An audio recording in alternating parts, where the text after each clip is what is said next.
নিজ বাসভবনে অপ্রীতিকর ঘটনার শিকার হলেন দিল্লির মুখ্যমন্ত্রী রেখা গুপ্তা।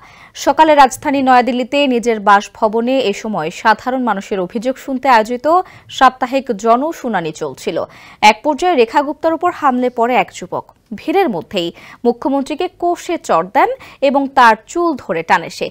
হামলার পর মুখ্যমন্ত্রীকে তাৎক্ষণিকভাবে হাসপাতালে ভর্তি করা হয়েছে। জানা গেছে, হামলাকারীর বয়স আনুমানিক ৩০ বছর। মুখ্যমন্ত্রীর নিরাপত্তা কর্মীরা অভিযুক্ত ওই যুবককে আটক করে পুলিশের হাতে তুলে দেয়। এদিকে ঘটনাটির পর দিল্লির মুখ্যমন্ত্রীর বাসভবন ও আশপাশের এলাকায় নিরাপত্তা জোরদার করা হয়েছে। মোতায়েন করা হয়েছে অতিরিক্ত পুলিশ।